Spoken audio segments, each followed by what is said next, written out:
how do I connect with this person in a way that I don't offend this person, आणि जे माझं intended meaning आहे ते intended meaning त्यांच्यापर्यंत कसं पोहोचेल आणि ते पोहोचण्याची जबाबदारी माझ्यावरती आहे. So basically the cause end is taking accountability, talking about results. आणि इफेक्ट एंडला आपण रिझन्स किंवा कारणं देत असतो की हे का नाही झालं किंवा हे झालं, right. So the moment you start focusing from the cause end, it's basically it gives us the empowerment to do things. It empowers us.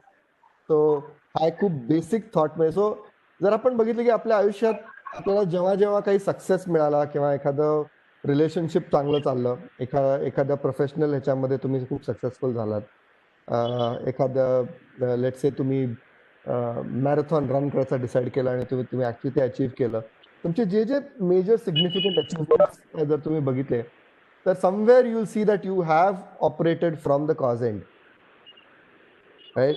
आणि जिथं जिथं गोष्टी तितक्या चांगल्या नाही झाल्या, समवेअर तुमच्या थॉटमध्ये एक इफेक्ट एंडवरनं थिंकिंग होतं. So just think about it. And ह्याच्या पुढे whenever you come across a difficult situation, तुम्ही फक्त स्वतःला हा एक प्रश्न विचारला की आत्ता मी इफेक्ट एंडला आहे का आत्ता मी कॉज एंडला आहे. हा सिम्पल फक्त प्रश्न लावायची जरी सवय जर आपण लावली तरी we will slowly see that our perspective on that thing is shifting. And cause एंडवरती आपण एकदा गेलो की आपल्याला खूप जास्ती चॉईसेस मिळतात. आपण एकाच विचाराने किंवा एकाच आयडियावरती स्टक नाही होत, right. So that is cause end and effect end.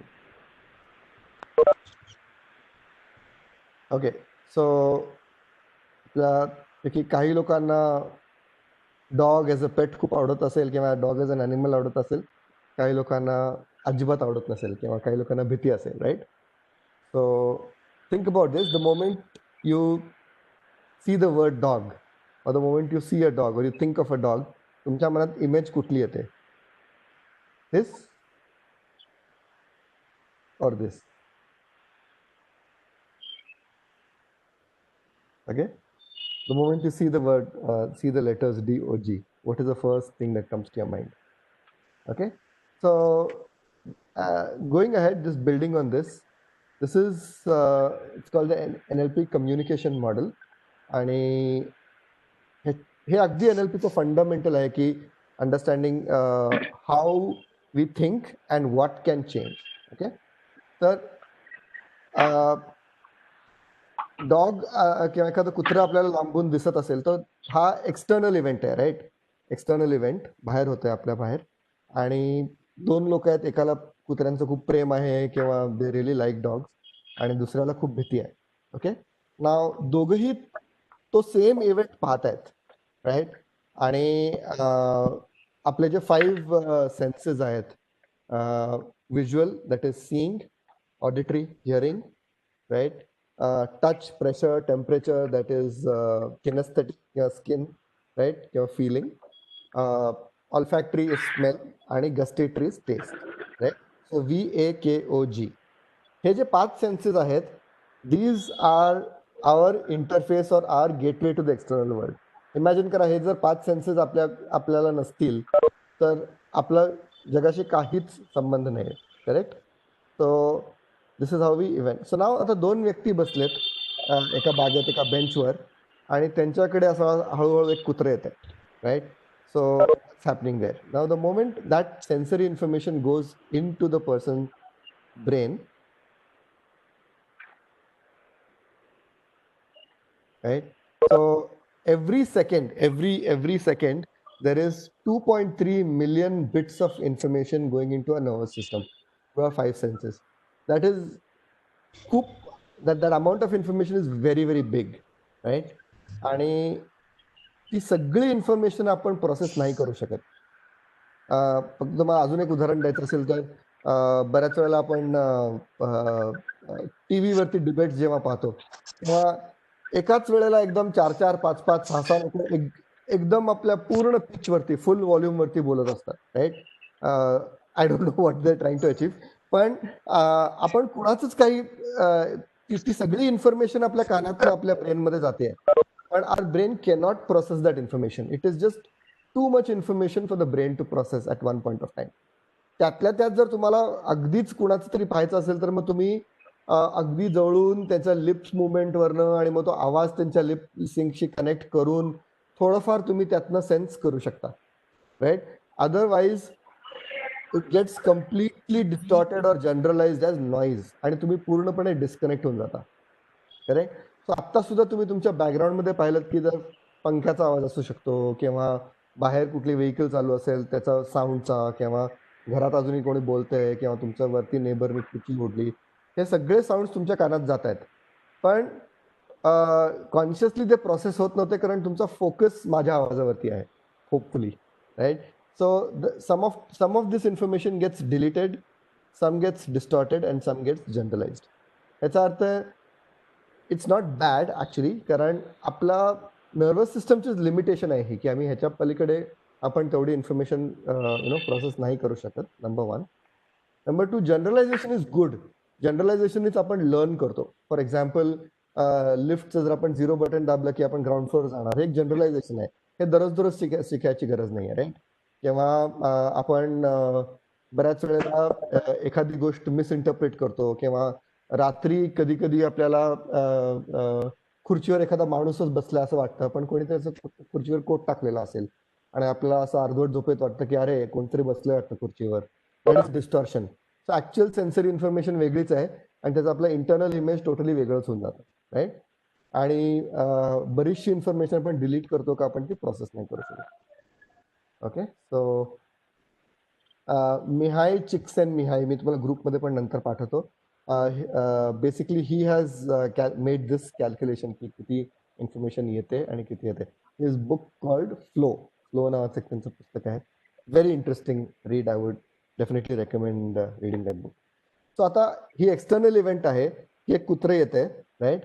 आणि हे जे पिक्चर्स मी तुम्हाला दाखवले ह्याचे, हे त्यांच्या मनातलं इमेज आहे ना डॉगचं, right. So basically what is happening is deletion, distortion आणि जनरलायझेशन होते. आणि त्या बाहेरच्या इव्हेंटचं आपल्याला एक इंटरनल रिप्रेझेंटेशन किंवा इंटरनल आपली एक इमेज त्याची तयार होते, किंवा आपलं परसेप्शन तयार होतं त्याच्याबद्दल, राईट. आणि आता समजा तेच एक्झाम्पल आपण कंटिन्यू केलं तर एका व्यक्तीला ते खूप प्रेमळ असं कुत्रं वाटलं, दुसऱ्याला ते खूप डेंजरस आणि फिअरफुल वाटलं. तर दोघांचंही इंटरनल रिप्रेझेंटेशन वेगळं आहे, कारण दोघांचे फिल्टर्स कुत्र्यांबद्दल वेगळे आहेत, राईट. त्याच्यामुळे त्यांची इमोशनल स्टेट बदलली. One got into started feeling some love, the other person started feeling fear, right. आणि मोमेंट इमोशनल स्टेट बदलली की as you all know neurochemistry बदलते आपल्याला. So anxiety, fear, fight or flight अशा condition झाले की आपले what the hormones that get secreted or the neurochemicals that get secreted are like cortisol and adrenaline. You're very well aware of that. आणि जर if you're experiencing love, if you're feeling relaxation, probably oxytocin, dopamine, these are the other things. आणि त्याच्यामुळे त्या न्यूरोकेमिस्ट्रीमुळे आपली physiology change होते आणि आपलं behaviour पण त्याच्यामुळे वी बिहेव अकॉर्डिंगली. आणि या दोन्ही व्यक्तींचे रिझल्ट वेगळे येतील. So probably first person who loves dogs would want to go and play with that dog and the other one would probably run away, correct. So same external event आणि completely different behaviours आणि completely different result. So आता subjectivity जर बघितली आपण की NLP मध्ये आम्ही असंही म्हणतो की every emotion we feel is a matter of choice. आपण आपले इमोशन्स चूज करू शकतो. याचा अर्थ काय की फॉर एक्झाम्पल आता कोविडचं आता आपण जर पॅन्डेमिक जर बघितलं की साधारण आपण इंडियाचं सगळं middle class, higher middle class population जर घेतलं तर किंवा सॅलरीड पॉप्युलेशन जर घेतलं तर सगळ्यांना तो सेम चॅलेंज होता, राईट. कारण सगळेच लॉकडाऊन होते, काही काही जणांचे सॅलरीज कट झाले किंवा जॉब्स गेले, घरीच कोंडून राहिल्यामुळे, दररोजचं ट्रॅव्हलिंग बंद झाल्यामुळे खूप अनइझी वाटलं. All those things. सगळ्यांना सर्कमस्टान्सेस किंवा एक्सटर्नल इव्हेंट कॉमन होते, तरी सुद्धा आपण पाहतो की किती डिफरंट लोकांचे रिॲक्शन्स होते, right. So on one side domestic violence खूप वाढलं, not just in India but across the world. कौटुंबिक हिंसाचार वाढला, केसेस ऑफ डिप्रेशन वाढले, मेंटल हेल्थ इश्यूज वाढले, सुइसाइडल टेंडन्सीज वाढले. This is on one side. आणि आपण हेही पाहिलं की ऑन द अदर साइड जितकं लोक 1 वर्षात शिकत नाहीत तितकं 3 महिन्यात शिकले. ते ऑनलाईन कोर्सेस केले, काही काही लोकांनी पुस्तकं वाचली खूप, कितीतरी असे सेमिनार्स अटेंड केले किंवा कंडक्टही केले. आणि सो सेम इव्हेंट्सला लोकांचं इंटरनल रिप्रेझेंटेशन वेगळं कसं असू शकतं, राईट? आणि हे इंटरनल रिप्रेझेंटेशन किंवा एखाद्या गोष्टीकडे एका दृष्टिकोनातून बघायची जी सवय आहे आपली, ऑप्टिमिस्ट म्हणा किंवा पेसिमिस्ट म्हणा किंवा हे आहेत, ही बदलता येते का? So the answer is yes, कारण NLP is a methodology of positive psychology, right? त्यामुळे आपले बरेचसे हार्डवायर केलेले बिलीफ्स किंवा पॅटर्न सुद्धा आपल्याला ब्रेक करता येतात. For example fear of a dog किंवा फोबिया, लिटरली जर आपण बघितला की पालीचा, झुरळाचा, असे काही काही फोबियाज असू शकतात. लिटरली 1-2 सेशन्समध्ये ते कम्प्लिटली रिव्हर्स करता येतात किंवा काही काही जुने जुने पॅटर्न सुद्धा ब्रेक करता येतात. सो एसेन्शियली आपण काय करतो की हे जे इंटरनल रिप्रेझेंटेशन आहे, another thing about NLP doesn't जज anything as right or wrong. Okay, तर तुम्हाला कुत्र्याची भीती आहे, it's not right or wrong. आणि कुत्र्याचं प्रेमी असेल, it's not right or wrong, right? फक्त आता जर तुमचा आउटकम हा आहे की मला आता मॅरेथॉन पळायचं आहे आणि सकाळी जेव्हा मी घराबाहेर पडतो 5:30 वाजता सकाळी, त्यावेळेला जी रस्त्यातली माझी कुत्री आहेत ती मागे लागली की त्यांची मला एवढी भीती वाटते की मी माझी प्रॅक्टिसच करू शकत नाही. आता काय होतं, आता तुमचं जे हे फिल्टर्स आहेत, they are coming in the way of your goals or outcomes. That is the time possibly you might want to change this filters. अगदी जाऊन त्यांच्याशी खेळा वगैरे नाही, पण तुमचं फिअर कमी करून तुमचं कम्फर्ट तरी कमी करता येईल का? That's the minimum that we could do, right? So everything that we do in NLPची थेरपी किंवा चेंजवर जे काही करतो, that is around changing various patterns. तर या पॅटर्न्सच्या डिटेलमध्ये मी आत्ता नाही जाऊ शकत because of lack of time. इथे खूप बबल्स आहेत असे, कारण आपलं लँग्वेज वी स्पीक, म्हणजे आपण विचार करायची जी भाषा आहे ती भाषा फक्त जरी बदलली त्यातली, की instead of a negative language change it to positive, किंवा आपले व्हॅल्यूज आणि व्हॅल्यू सिस्टम्स आणि बिलीफ्स हे बघितले, ह्या सगळ्या गोष्टी जर आपण बघितल्या तर आपण we can start changing those, right? We can change them consciously or we can change them unconsciously. आणि हे करायसाठी there are dozens and dozens of techniques under the umbrella of NLP that one can learn and master. Okay, so काही communication model बद्दल काही प्रश्न आहेत का? तेच कुठे बोलले जात आहे? कोणाला काही आतापर्यंत जे बोलले त्याच्याबद्दल काही प्रश्न असेल तर विचारू शकता लगेच. आणि SY कुलकर्णी, तुमचा व्हिडिओ ऑन आहे तेवढा बंद करता का? ऑडिओ व्हिडिओ SY कुलकर्णी 48 असा याच्या. तर कोणाला आता काही प्रश्न आहेत आतापर्यंतच्या ह्याच्यापर्यंत जे सर बोलले त्याच्याविषयी? त्यांनी अनम्यूट करून विचारू शकता का? पुढे सगळं पूर्ण करू देत आणि मग प्रश्न घ्यायचे तसंही चालेल.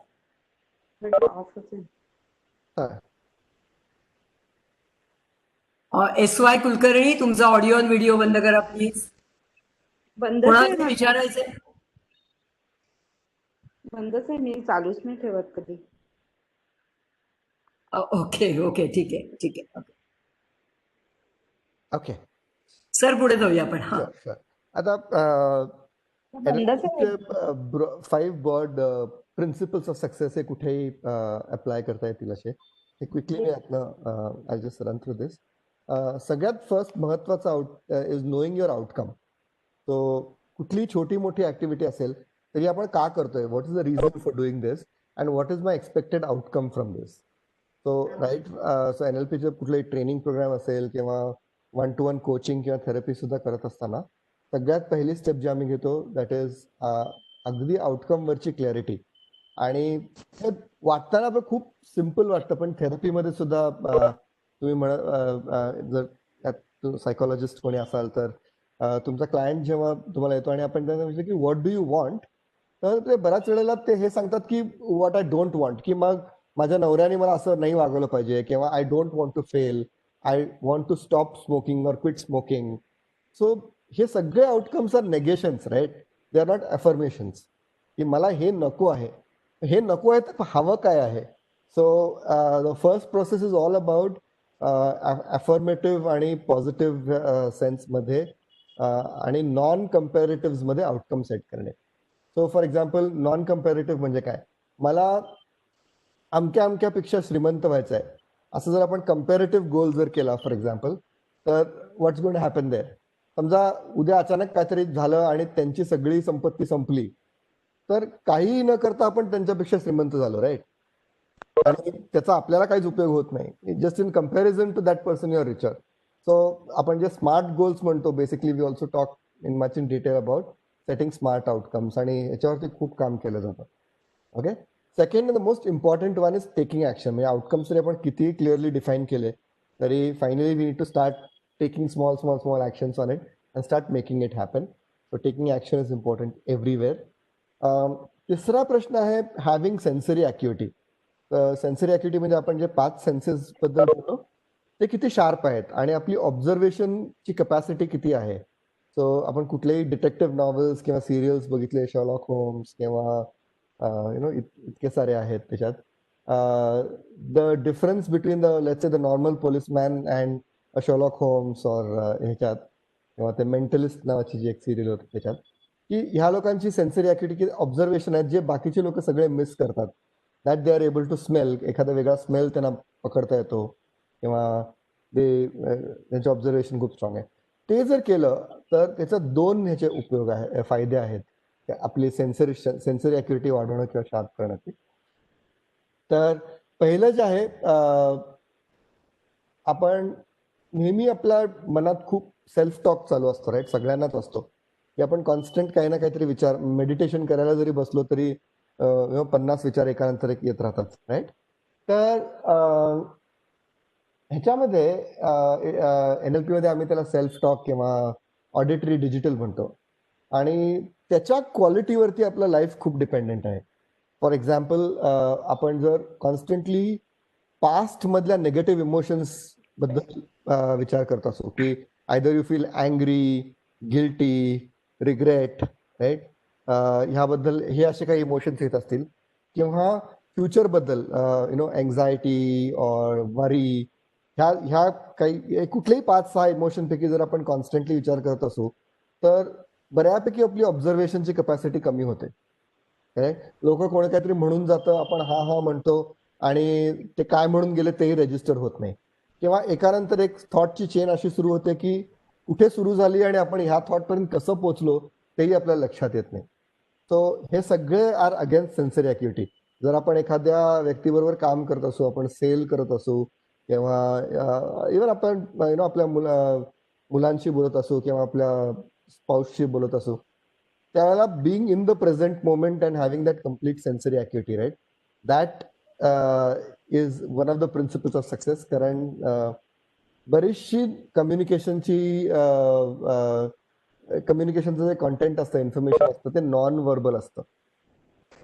सो तो एक अल्बर्ट मेहराबियनचा पाय तुम्ही बघितलं असेल की only 7% is words, 55% is body language आणि 38% is tonality, tone of the sound, right. So sensory activity.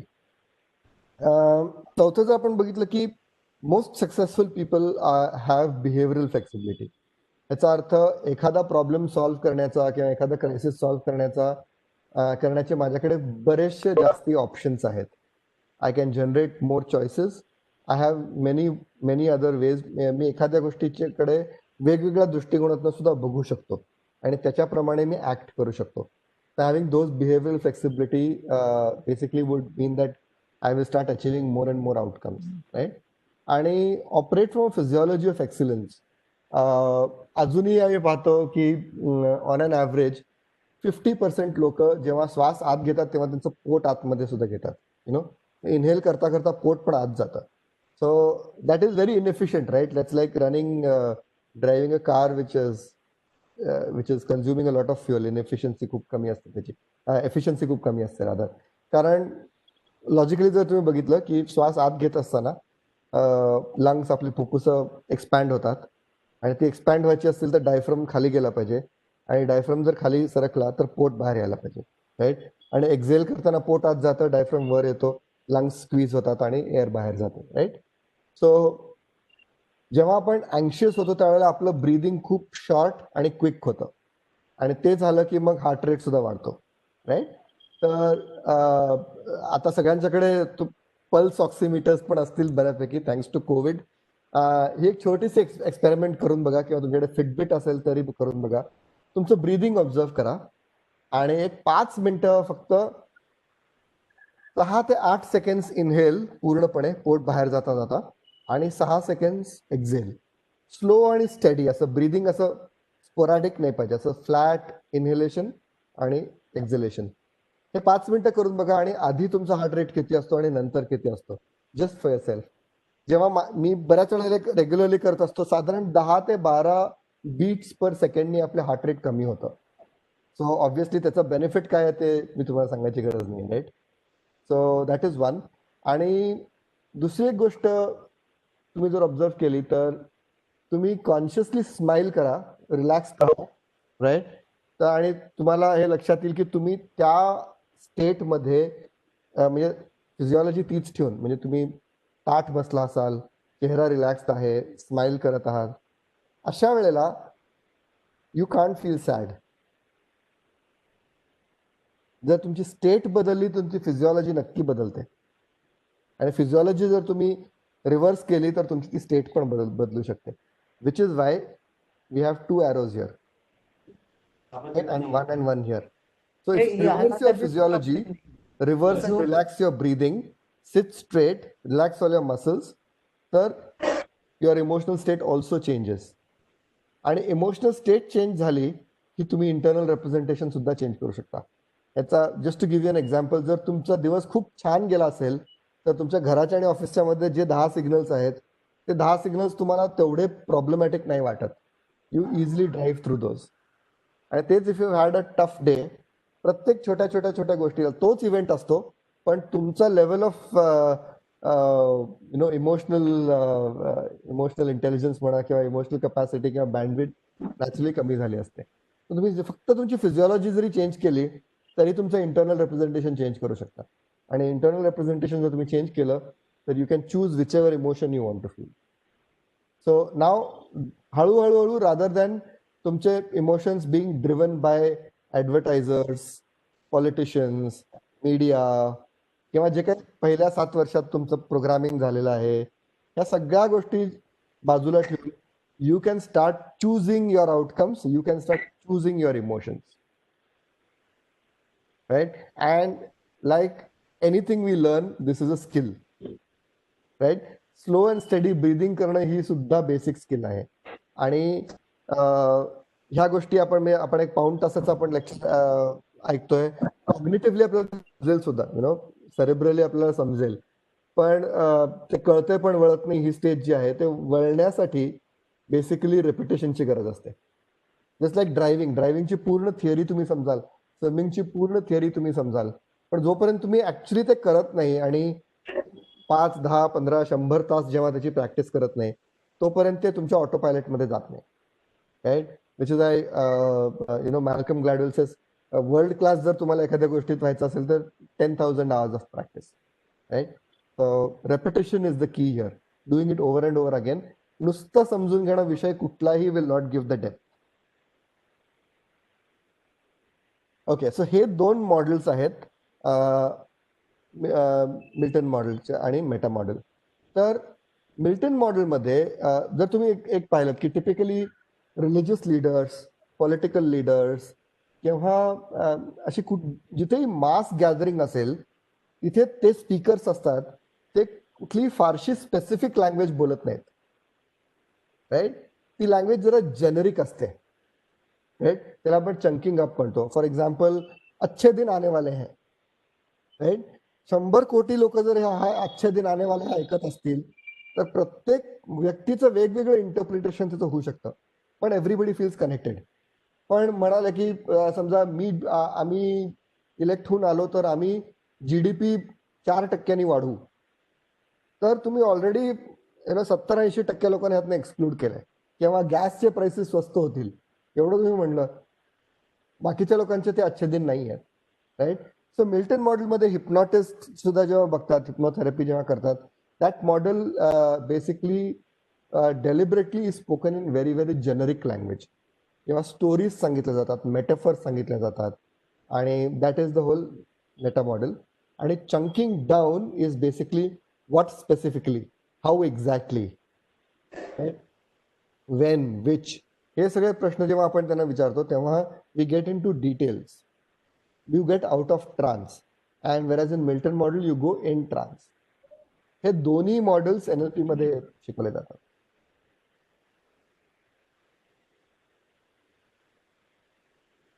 Okay. आणि लिंग्विस्टिकली आपण बऱ्याचशा वेळेला what we do is reframing. आता कॉन्टेक्स्ट रिफ्रेमिंग हा एक एक्झाम्पल जर तुम्हाला दिला की change the context and that changes the meaning of the behaviour. So Milton एरिक्सनची एक खूप इंटरेस्टिंग स्टोरी आहे, वेअर एक 7-8 वर्षाच्या मुलीचे वडील मिल्टन एरिक्सनकडे आले आणि म्हणाले की दिस गर्ल इज व्हेरी स्टबन, आणि ती काही तिला सांगितलं की ती नाही म्हणते, राईट, दॅट्स अ बिहेवियर. आणि ह्या कॉन्टेक्स्टमध्ये so Milton Erickson asked him a very simple question. उद्या जेव्हा ती मुलगी समजा टीनेज झाली किंवा यंग जेव्हा ती तिच्या किशोरावस्थेत किंवा त्याच्या पुढे जाईल, आणि if people make unwanted advances at her, what do you want this girl to do, right? So त्यावेळेला obviously the father said no, then she has to say no, right? So आत्ता जर तुम्ही ह्या कॉन्टेक्स्ट मध्ये ती खूप stubborn आहे म्हणून तिला पनिश करून तुम्ही येस म्हणायची ट्रेनिंग दिली, tomorrow that same thing is useful somewhere else. आज जे ह्या कॉन्टेक्स्ट मध्ये जे बिहेवियर अनवॉन्टेड वाटतंय ते दुसऱ्या एखाद्या कॉन्टेक्स्ट मध्ये खूप युजफुल असू शकतं. So the idea is to find just with this new perspective. Then the father said, okay, now I have to convince her in some other way. म्हणजे what we think of as a problem may not even be a problem in the first place, just by looking at the context. किंवा एखादा behaviour, एखादी आई मुलावर खूप ओरडत असेल, तर naturally आपण से अरे कसली आई आहे, पण तुम्ही तोच जर इमेज झूम आउट केला आणि बघितलं की ते मूल ऑलमोस्ट एका ओपन ड्रेन कडे चालत चालत चालत चाललंय, आणि मग ह्या कॉन्टेक्स्ट मध्ये त्या आईचं बिहेवियर खूप केअरिंग वाटेल, right? So meaning of every context of behavior depends upon the context it appears in. So the context समजून घेण्याचं गरजेचं आहे. सो जर तुम्ही बघितलं की हे प्रिन्सिपल्स हळूहळू आपण जसे इम्प्लिमेंट करायला लागतो तसे तसे आपण नॉन जजमेंटल होतो, आणि सगळ्यात महत्वाचं म्हणजे आपण क्युरियस व्हायला लागतो, की रादर दॅन आपल्या ॲझम्पशन्स, आपले जे इंटरनल रिप्रेझेंटेशन्स आहेत त्याप्रमाणे न जाता, आपल्या डिफॉल्ट पॅटर्न्स प्रमाणे न जाता, we are asking more and more questions की what is making this person take this particular action. No, I am curious to no.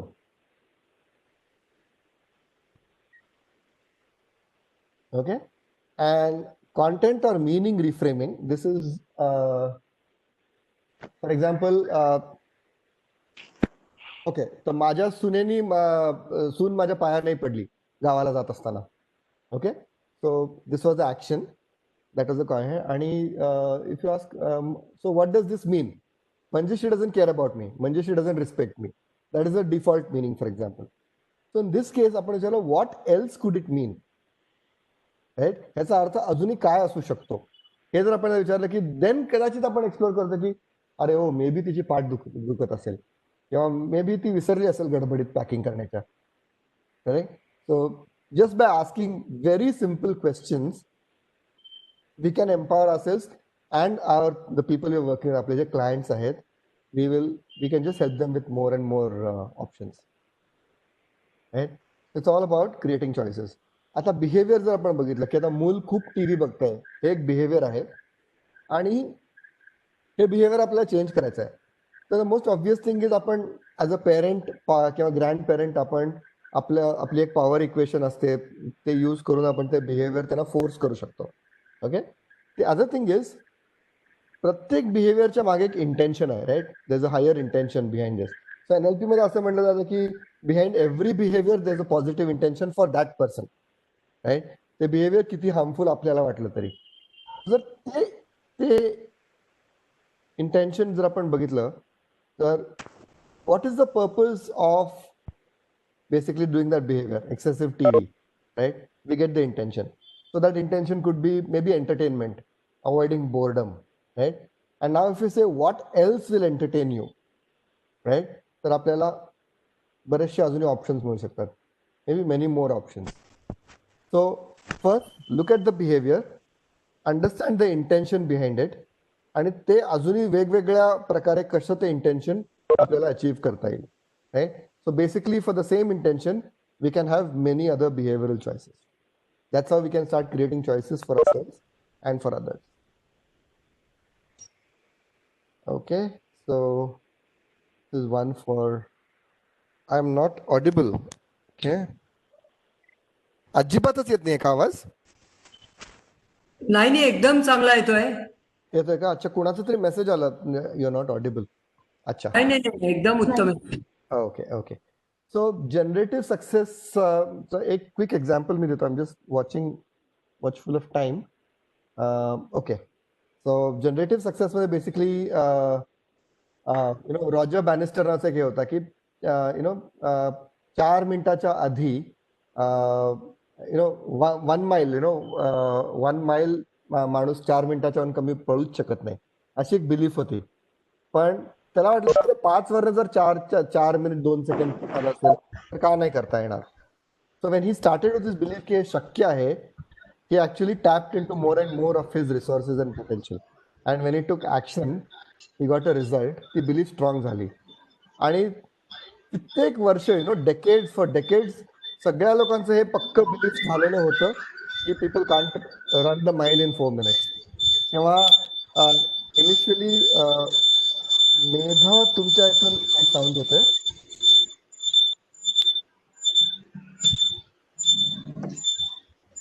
किंवा क्रिकेटमध्ये सुद्धा मेधा कोण आहे? त्यांनी जरा आपला ऑडिओ बंद करा प्लीज. हो.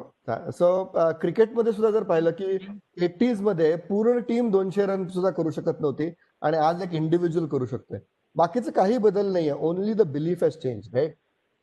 सो आपण कुठलाही आपला जर हे घेतलं की लिमिटिंग बिलीफ हे होऊ शकत नाही, हे जर केलं तर we don't tap into our entire potential. आपले ऍक्शन्स वीक होतात आणि त्याच्यामुळे आपले रिझल्ट मिळण्याची शक्यता पण कमी आहे. आणि जसा रिझल्ट मिळत नाही तेव्हा परत ती बिलीफ स्ट्रॉंग होते की बघ मी म्हणलो होतो ना होणार नसते. सो ती बिलीफ श्रिंक होत जाते आणि तेच आपण. So how do you get positive belief? एक सिम्पल प्रश्न आहे. आणि कोणी ही गोष्ट केलेली आहे का?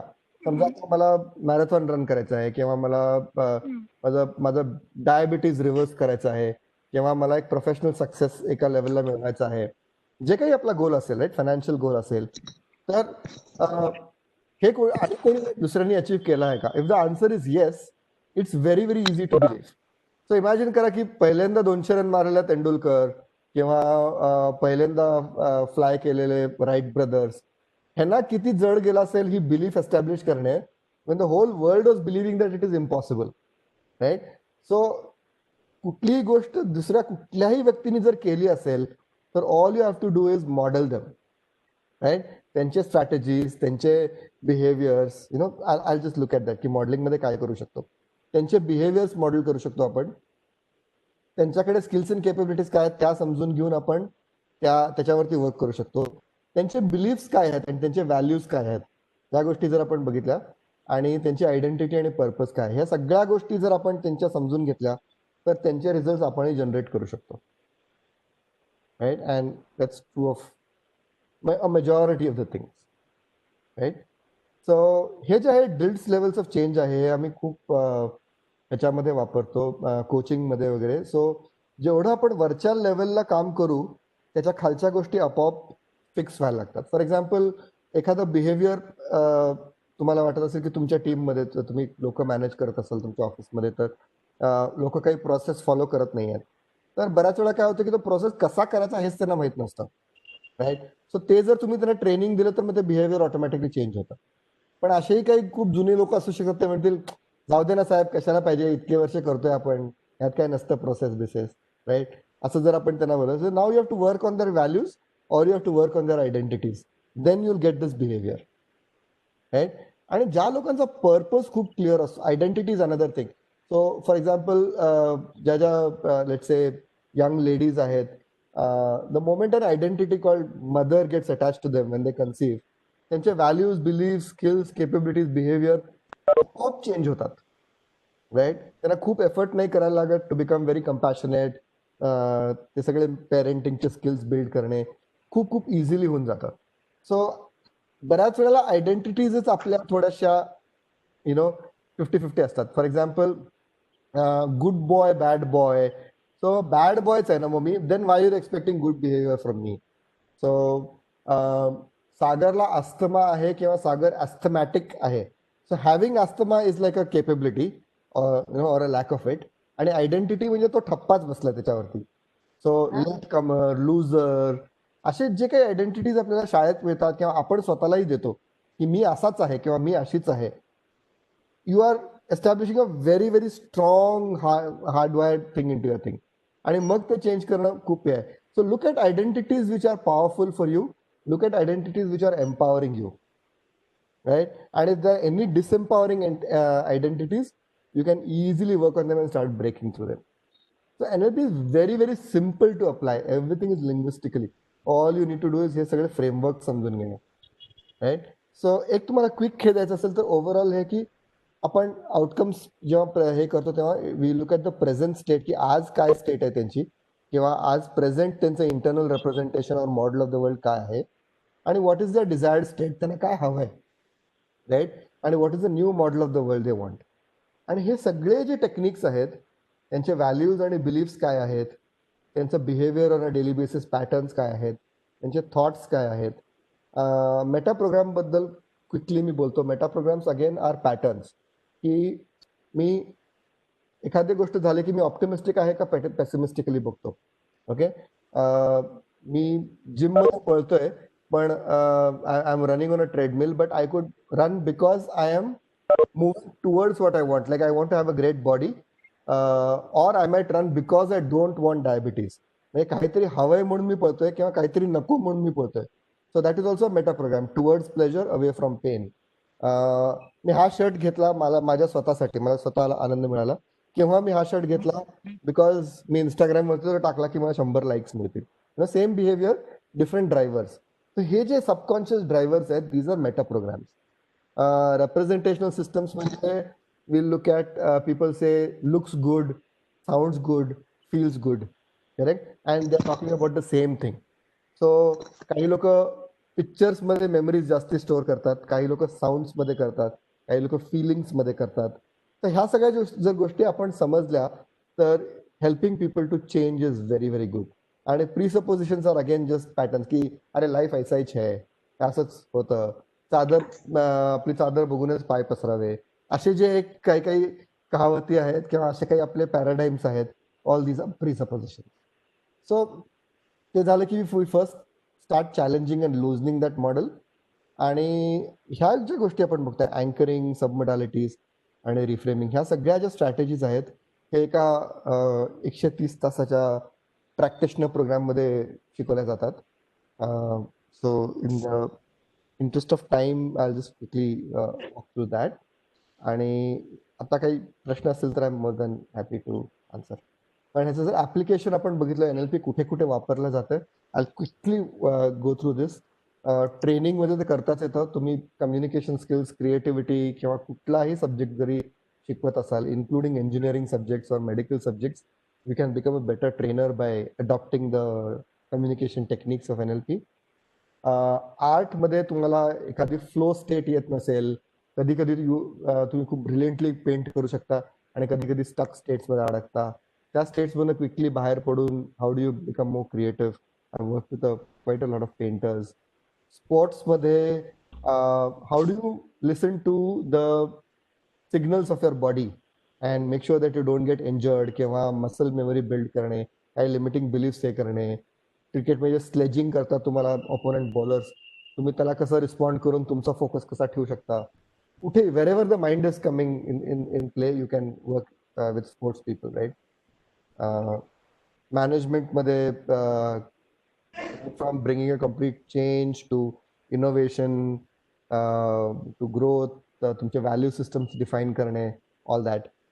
Leadership again very similar, thinking about areas जिथं कोणी दुसरं वेंचर नाही करू शकलं. You are the first one. If you are leading a team, inspiring people, that's very can do it. एज्युकेशनमध्ये very very big application. In fact आमचा next जो e learning programme आहे, it's completely dedicated for teachers. कारण if one teacher is empowered with this these techniques, they can definitely empower many more children with their teaching. Secondly, Richard Bandler's एक कहावत है कि there is nothing like a learning difficulty. It is a teaching difficulty, right? So it's just about how a teacher can change and reach out to a student. The onus is entirely on the teacher, as per NLP, when it comes to education. Health मध्ये mind and body are one system, so you stop getting into stressful patterns आणि कितीतरी psychosomatic conditions तुम्ही reverse करू शकता, avoid करू शकता, कितीतरी addictions तुम्हाला you can give up. So health वरती immeasurable benefit. Weight loss is not just about diet and exercising. It's all about your mindset. So कितीतरी लोक diet follow करणं त्यांना खूप resistance येतो because of a mindset. You can break those patterns and look at losing weight, right? Trauma is another thing. Army मध्ये जे असतात, military मध्ये किंवा people who have seen a lot of abuse or been through abuse themselves, the trauma, literally their body also, it's a very psychosomatic thing, right? The trauma, body keeps the score. एक पुस्तक recently, very amazing book. Definitely chance मिळाला तर वाचा. आणि NLP can break those traumatic patterns of the memory. Parenting मध्ये आजकाल earlier it used to be couples, married couples, boyfriends, girlfriends. आता teenagers आणि पेरेंट्स ची सगळ्यात जास्ती मला कोचिंग आणि काउन्सिलिंग साठी क्लायंटेल माझं वाढलंय हल्ली. आणि parenting is definitely an area where they can be better communication. तुम्ही जर पेरेंट आहात आणि if your child is a young one, many empowering patterns can be taught to the child. So definitely parenting. Phobia cure, like I said, people walk in with a phobia and walk out without it. 10 वर्षांचे phobias also literally can be gone, can be overcome very quickly. Next.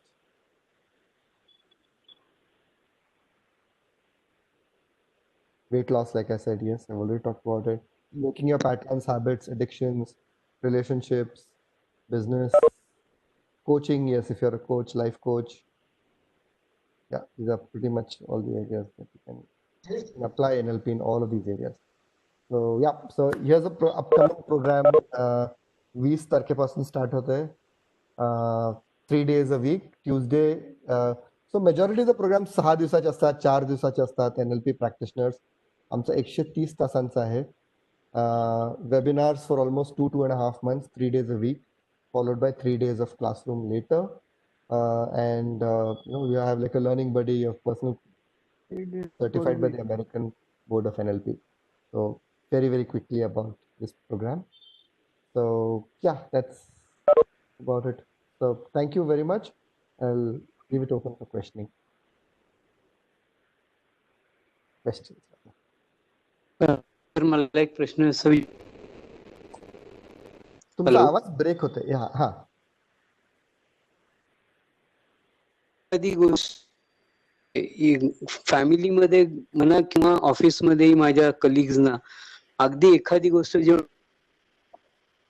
सांगायचा प्रयत्न करतो त्यावेळेला मी रागाने बोलतोय असं मत होतं.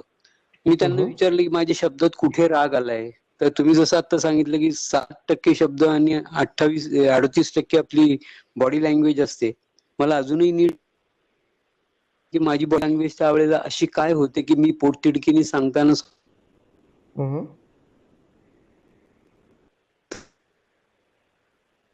राईट.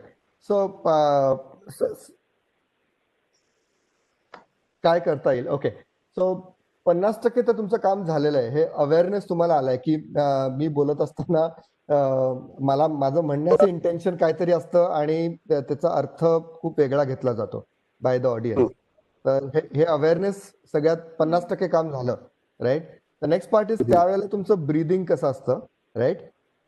हे जर तुम्ही रिव्हर्स केलं आणि तुमचंच टोनॅलिटी, सेल्फ ऑब्झर्वेशन, तुम्ही स्वतःच जर कोणाचे घरच्यांनाच एक व्हिडिओ करायला सांगितला, राईट, आणि तो व्हिडिओ फक्त तुम्ही बघितला ऍज अ थर्ड पर्सन, तर एक परसेप्च्युअल, तुम्ही naturally, it is like a perceptual positions नावाची टेक्निक आहे. किंवा हे ऍक्च्युली जे लोकांमध्ये कॉन्फ्लिक्ट्स होतात त्यावेळेला आम्ही हे करायला सांगतो की स्पिरिच्युअलिटी आपण एक साक्षी भाव म्हणतो ना, स्वतःलाच आपण आपल्या बॉडीमधनं बाहेर पडून स्वतःला जेव्हा आपण बघतो त्यावेळेला नॅचरली आपली इमोशनल इंटेन्सिटी कमी होते, राईट. तुम्ही जस्ट एक क्विक एक्सपेरिमेंट केले की तुमचा फेवरेट फूडचा विचार करा, राईट, आणि ते साधारण 6-8 फूट तुमच्या समोर आहे असा विचार करा, राईट. आणि ते जसं जसं तुम्ही जवळ आणाल तसं तसं तुमच्या इमोशनल इंटेन्सिटीला काय होते. Just do this as a experiment, आणि ते लांब लांब घेऊन गेलं तर काय होतं. आता हे जे एक मेंटल इमेज आहे, हेच त्या इमेजची जरी आपण खेळलो तरी आपण आपली इंटेन्सिटी चेंज करू शकतो, राईट. आता वेळ खूप कमी आहे म्हणून मी तुम्हाला आता करू शकत नाही, याला 1-1.5 मिनिट लागतोय एक्सरसाइज करायला, पण तुम्ही कधी करू शकता. सो तुमचं इमोशनल इंटेन्सिटी ही पूर्णपणे आपल्या हातात असते, राईट. सो आपले आम्ही व्हिडिओज होते आणि त्याच्यावर डिस्कशन सुद्धा केली होती. एनिवे, हा जर NLP चा कोर्स करायचा असेल तर त्याच्या आधी काही प्री रिक्विजिट सजेस्ट करू शकाल का, की जे वाचल्यामुळे कोर्स करताना आणखी इझी आणि फास्ट काय म्हणता येईल त्याला, ग्रास्पिंग होऊ शकेल? करता येईल. एक पुस्तक खूप छान इझिली समजण्यासारखं जर असेल तर अँटनी रॉबिन्सचं एक पुस्तक आहे, अनलिमिटेड पॉवर. ते जर तुम्हाला वाचता आलं तर अगदी सिम्पल बुक आहे. मोठा आहे जरा पण व्हेरी सिम्पल. आणि द कोर्स इटसेल्फ इज इतका सोपा आणि सिम्पल आहे की आय वुड ऍक्च्युअली रेकमेंड की कुठल्याही प्री रीडची गरज नाही आहे. But of course as an interest जर तुम्हाला वाचायचं असेल तर प्लीज डेफिनेटली. आणि there are couple of questions around weight loss आणि हे. तर माझा मेल ID तुम्हाला देऊ का, कारण थोडंसं मला ते एलॅबरेटली बोलायला लागेल. सो अबाउट वेट लॉस, तर you can feel free to. Can OCD be cured with NLP? Yes, the answer is definitely yes. माझं मी मेल ID ते टाईप करतोय. Okay, here. सर, कोर्सचे डिटेल्स कुठे मिळेल जे तुम्ही देणार आहे? हो, मी ती स्लाइड परत एकदा दाखवू का? हे बघा, तुम्ही इथे कुठेही जर तुम्ही आम्हाला कॉन्टॅक्ट केला तर पाठवू शकतो मी. I am so sorry sir, पण मी विज्युअली इम्पेअर्ड आहे. So if you I'm can sorry. Share the link or sorry or okay, तर मग एक मला तुम्ही माइंड जिमच्या याच्यावरती जरी पाठवलं तरी आम्ही ते सर्क्युलेट करू शकतो. सर्क्युलेट कराल का? ठीक आहे, मग मी एक Okay. लिंक आहे ती मेरा इव्हेंट्सची आहे, ती डायरेक्टली त्या इव्हेंट लिंक वरती जाते रजिस्ट्रेशन साठी. ती लिंक मी पाठवून देतो. Okay, thank you so much. Okay thank you. Okay. Right, so this is what it is. So sir, प्रश्न होता, येस प्लीज. विचारू का? हा, हो, तुम्ही please. मगाशी रिफ्रेमिंगचं खूप छान सांगितलं. तर मला फक्त if it is not very difficult तेवढी एक स्लाइड फक्त बघायला मिळेल का? 2 तुम्ही घेतले होते कॉन्टेक्स्ट रिफ्रेमिंगचे sure. 2 पॉइंट सांगितले होते. हो. Thank you so much. या मी फक्त 1-2 उदाहरणं घेतली होती, but there are many more techniques like these. True. Very very simple. म्हटलं जो दुसरा मुद्दा होता तो जरा हवा होता. Content reframing. हा, कंटेंट रिफ्रेमिंग. सो हाच प्रश्न आहे की अमक्याने हे बिहेवियर केलं, हो. करेक्ट, आणि त्याचा माझा डिफॉल्ट अर्थ आहे की तो हा होता की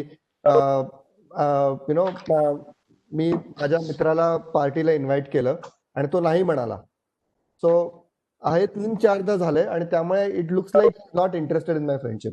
हे माझं डिफॉल्ट मिनिंग झालं, करेक्ट. आणि मग ते जर मिनिंग आय एम कन्व्हिन्स्ड, तर मग त्याप्रमाणे माझं ते बिहेवियर बदलत जाईल ना त्या मित्राकडे. Whereas if I ask what else could it mean, आणि ह्याचा अजून काय होऊ शकतो, हा 5 वेळा जर प्रश्न विचारला तर आपले 5 वेगवेगळे पर्स्पेक्टिव्ह येऊ शकतात त्याच्यावर, राईट. आणि तुम्ही एक त्याच्यातला दुसरा मुद्दा आणखी एक खूप महत्वाचा होता, म्हणजे हा तुम्ही प्रश्न सांगितलातच, त्या स्लाइड मध्ये दुसरा एक मुद्दा होता, तो आय मिस्ड तो त्याच्यामध्ये. तो कॉन्टेंट रिफ्रेमिंग किंवा ते हे होतं ना की सुनेने पायाने आणि म्हणून ती डिसरिस्पेक्ट करते मला, तो एक एक्झाम्पल होता, राईट. आणि कॉन्टेक्स्ट रिफ्रेमिंग मध्ये ते 7-8 वर्षाच्या मुलीचा हे होता, where she was very stubborn and she kept saying no, तर आजच्या कॉन्टेक्स्ट मध्ये ती स्टबन वाटते, पण उद्याच्या कॉन्टेक्स्ट मध्ये जेव्हा ती तरुणी होईल एखादी आणि people make unwanted moves on her, whether she is able to say no, right. किंवा माझ्या आणि एका क्लायंटकडे पण बघितलं की त्या मुलगा 4 वर्षाचा होता आणि ऑब्व्हियसली त्याचं लँग्वेज किंवा वोकॅब्युलरी तेवढी नव्हती, तर तो लेगो ब्लॉक्सनी काहीतरी बांधायचा आणि काय अडकलं की त्या आईला म्हणायचा, आई मला असं पाहिजे असं पाहिजे. आणि त्या आईला जर तसं नाही जमलं की त्याच्या डोक्यात जे इमेज आहे ते तसं जर ते नाही बनलं, ती बस किंवा गाडी किंवा ट्रक जे काय, तर तो ते उचलायचं आणि फेकून द्यायचा आणि मग रडायचा. सो आईचं स्टेटमेंट होतं की he throws tantrums, he is very short tempered, right. पण त्या मुलाला जेव्हा एक थोडंसं मी त्या मुलावर थोडंसं त्यावेळेला काम केलं आणि त्या म्हणलं की ठीक आहे तुला काय पाहिजे, तर तो म्हणला Volvo bus. Okay, Volvo bus कशी येते, तर मी त्याला टॅब वरती आम्ही जस्ट एक इमेज गुगल सर्च केला आणि ते जे फीचर त्याला हवं होतं त्या बसमध्ये, तो म्हणला हा हे असं पाहिजे असं पाहिजे. Then it was very easy for that mother to do, correct. मग पुढच्या 15 दिवसात तो गुगलवरती व्हॉइस सर्च करून स्वतः बघून तो करायला लागला. But the other thing is, त्यावेळेला जर आईने म्हणलं की हा स्टबन आहे म्हणून त्याला पनिश करून जर, so what does this child want? This child actually wants perfection. Correct, मी तेच म्हणत होते की त्याचा अर्थ दुसरा परफेक्शन पण होऊ शकतो. परफेक्शन होऊ शकतो. आता जर तुम्ही तुमच्या पॉवर इक्वेशन वापरून जर तुम्ही तो दाबला तर, आणि चलताय रे बसच आहे ना, ही अशी काय आणि तशी काय, राईट. तर तुम्ही त्या 2 ते 3 वर्षाच्या बालकावरती तुम्ही already you hard wiring him for चलता है. Very nice, very nice. Instead of this, you empower him to figure out how to solve this problem. Going ahead at the age of 20, 25, when he starts using this for perfection, demanding perfection from himself or from others, that's going to become a very desirable behavior. Oh, nice. म्हणजे he'll be a very particular engineer also, you know, who is specific. That's right. Absolutely. Thank you very much. Yeah, thanks. खूप छान सांगितलं तर तुम्ही. Thank you. धन्यवाद सागर विश्वास, खूपच मनापासून धन्यवाद. खूप सुंदर सेशन. आपल्याकडे वेळ कमी होता तरी सुद्धा त्यांनी त्या NLPचं सगळं झिस्ट आपल्याला फार सुंदर पद्धतीने सांगितलं, त्याबद्दल मनापासून तुमचे धन्यवाद. 1-2च मिनिटामध्ये मला तुम्ही जे सांगितलं ते एकदा परत रिकॉल करते. 1-2च मिनिटामध्ये. त्यांनी 2 मॉडेल्स सांगितली NLPची, मेटा मॉडेल आणि न्यूटन मॉडेल. तर कॉज आणि इफेक्ट हे त्यांनी अत्यंत छान पद्धतीने सांगितलं की तुम्ही कॉज मधनं ऑपरेट होत असाल तर ती एम्पॉवरमेंट होऊ शकते आणि इफेक्ट मधनं ऑपरेट झाला तर अनेक कारणं, एक्सक्युजेस तुम्ही देता. एका सर्कमस्टन्सेस मध्ये वेगवेगळे रिझल्ट का येतात हे त्यांनी सांगितलं आणि त्याची एक चेन त्यांनी आपल्याला दाखवली. इंटरनल रिप्रेझेंटेशन म्हणजे प्रत्येकाचं जे परसेप्शन आहे ते वेगवेगळं असल्यामुळे इमोशनल स्टेट बदलते, त्याच्यामध्ये फिजिओलॉजी वरती परिणाम होतो आणि मग बिहेवियर वरती परिणाम होऊन रिझल्ट कदाचित आपल्याला वेगळे मिळू शकतात. त्यांनी हेही सांगितलं की NLP सेज की there is nothing right and wrong. आपल्याला तुम्हाला जे काही अचीव्ह करायचे आहे ते फिल्टर्स मधनं तुम्ही हे करू शकता की 3 फिल्टर्स मधनं ते आपण चेंज करणं जरुरी आहे. डिलीट, डिस्टॉर्ट आणि जनरलाइज. त्यांनी 5 प्रिन्सिपल ऑफ सक्सेस सांगितली, ते म्हणजे नो युअर आउटकम.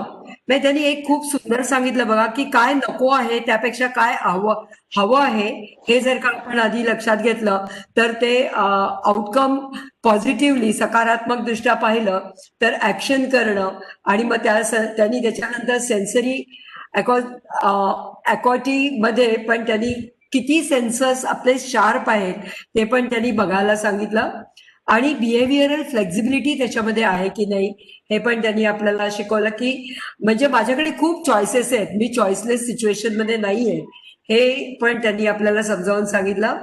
आणि फिजिओलॉजी बदलली तर इमोशनल स्टेट बदलते हे पण त्यांनी खूप उत्तम प्रकारे आपल्याला सांगितलं. तुम्ही तुमच्या इमोशन्स चूज करू शकता हा एक मंत्रच त्यांनी जणू काही आपल्याला दिलाय. सर्व धारणा बाजूला सारून आपण आपल्या इमोशन्स चूज करू शकतो, त्याचप्रमाणे आउटकम पण आपण चूज करू शकतो. त्यांनी नंतर मिल्टन मॉडेल आपल्याला समजावून सांगितलं. त्यानंतर त्यांनी अनंत टेक्निक्स खूप आहेत असं ते म्हणले की त्याच्यामध्ये कॉन्टेक्स्ट रिफ्रेनिंग याच्यामध्ये त्यांनी खूप सुंदर उदाहरण दिलं की एखादी हट्टी मूल किंवा एखादं स्टबन बिहेवियर असणारी मुलगी कदाचित ते बिहेवियर कॉन्टेक्स्ट बदलल्यावर तिला ते उपयोगी पण पडू शकतं असं ते म्हणले. आणि कंटेंट रिफ्रेनिंग पण त्यांनी सांगितलं की तुम्ही ते म्हणले किमान 5 वेळा विचारा की त्यांनी हे असं का केलं असेल, तर तुम्हाला 5 वेगवेगळे ऑप्शन्स मिळतील. आणि मग निदान तुम्हीच ते प्रश्न 5 वेळा विचारल्यामुळे तुम्हालाच 5 वेगवेगळे त्यातले पर्याय मिळाले तर तुम्ही जजमेंटल होणार नाही. You will be non judgemental. हे फार आपल्याला करता येण्यासारख्या या सगळ्या गोष्टी आहेत असं मला वाटतं. आणि त्यांनी ती एक what is a opposite frame काय आहे ते पण त्यांनी बघायला सांगितलं होतं आपल्याला. बिहेवियर चेंज करायचं आहे तर त्यांनी आपल्याला असं सांगितलं होतं की त्याचं इंटेन्शन काय ते बघा, आणि ते इंटेन्शन जर का आपल्याला काहीतरी गडबडीचं वाटलं किंवा चुकीचं वाटलं तर मग न्यू बिहेवियरकडे म्हणजे वेगवेगळ्या पद्धतीने आपण कसे जाऊ शकतो हे पण त्यांनी आपल्याला सांगितलं. म्हणजे टीव्ही बघायचा आहे कारण मला इंटेन्शन एंटरटेनमेंट आहे, तर मग एंटरटेनमेंट मिळवण्यासाठी वेगळं काय काय असू शकतं, तेच इंटेन्शन घेतलं तर वेगळं बिहेवियर काय येऊ शकतं ते त्यांनी बघायला सांगितलं. जेव्हा आपल्याला त्यांनी हे पण खूप सुंदर सांगितलं की बिलीफ जर का आपला सकारात्मक असेल, तो जर का पॉझिटिव्ह असेल तर पोटेन्शियल आपण फुलेस्ट वापरतो, मग ऍक्शन तितक्याच लेवलला चांगली होऊ शकते आणि मग आपल्याला जे रिझल्ट हवे आहेत ते आपल्याला योग्य पद्धतीने मिळू शकतात आणि मग परत आपले बिलीफ स्ट्रेंथन होऊ शकतात. तर हे खूपच छानच मॉडेल आहे हे मला असं वाटलं. आणि मग त्यांनी डिल्स लेवल ऑफ चेंज हे सांगितलं आणि त्याच्यामध्ये त्यांनी सांगितलं पर्पज जर का पक्का असेल तर आपण काहीही आपला बिहेवियर मधले बदल आपण खूप चांगल्या पद्धतीने घेऊ शकतो. देन पर्पज इज सेट, त्यांनी ते पण त्याची पण एक उतरंड खूप चांगला तो पिरॅमिड आपल्याला दाखवला. आणि ओल्ड मॉडेल टू न्यू मॉडेलकडे आपल्याला जायचं असेल तर मला या सगळ्या याच्यातनं असं वाटलं की समजावून घेणं, कॉन्टेक्स्ट समजावून घेणं, कंटेंट समजावून घेणं, सेन्सेस आपले काय काय सांगतायत हे समजावून घेणं हे फार महत्वाचं आहे. कारण आपल्याला नॉन जजमेंटल याच्याकडे जायचंय, आपल्याला कुठलंही जजमेंट द्यायचं नाहीये, राईट आणि रॉंग मध्ये जायचं नाहीये. तर ओल्ड कडून न्यू कडे जायचं असेल तर हे सगळे समज आपल्याला येणं as a counsellor, as a ले पर्सन, ऍज अ एम्प्लॉई, ही सगळी समज येणं खूप महत्वाचं आहे असं आम्हाला या सगळ्यातनं वाटलं. आणि त्यांनी नंतर सगळ्यात शेवटी आपल्याला सांगितलं की विविध स्तरांवरती NLPचा वापर कसा करता येईल. मग ते ट्रेनिंग असेल, आर्ट असेल, स्पोर्ट्स असेल, सेल्स असेल, मॅनेजमेंट असेल, OCD असेल, फोबियाज असतील, लिडरशिप मध्ये वापरलं जाऊ शकेल, education, counselling, health, weight reduction, everything lies in a brain असं म्हणतात. तर आणि मग ते ब्रेन मध्ये तुम्ही एकदा कन्व्हिन्स केलं तर मग ते प्रॅक्टिसमध्ये येणं सोपं जातं असं म्हटलं जातं. त्यांनी एक आपल्याला छान मंत्र पण दिलाय पहा. ते म्हणले की तुम्हाला कळतंय पण वळत नाही अशी जर का सिच्युएशन असेल तर ते वळवण्यासाठी परत परत प्रॅक्टिस करणं हे फार महत्वाचं आहे. रिपिटेटिव्ह बिहेवियर, रिपिटेशन करत राहणं हे पण खूप महत्वाचं आहे असं त्यांनी सांगितलं. आणि शेवटी जाता जाता त्यांनी सांगितलं nothing like a learning difficulty but it is a teaching difficulty. हे त्यांनी आपल्याला जाता जाता एक वाक्य सांगितलं जे खूप महत्वाचं आहे की आपण शिकवतो कसे, आपण काय शिकवतो, काय पद्धतीने शिकवतो. आणि there are various ways, various methods of teaching आणि various methods of learning also, हे पण त्यांनी जाता जाता आपल्याला सांगितलं. सर फार सुंदर, अतिशय छान वाटलं.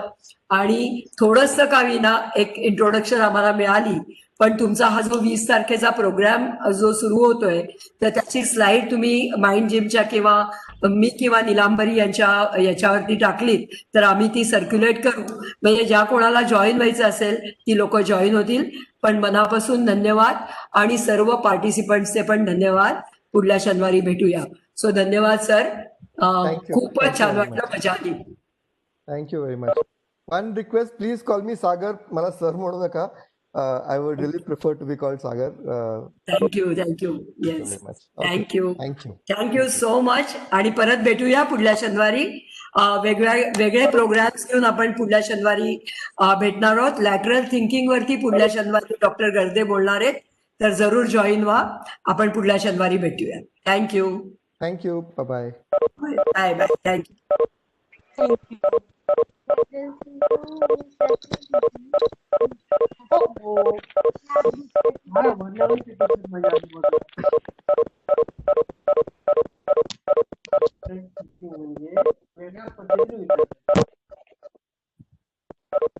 वेगळ्या पद्धतीने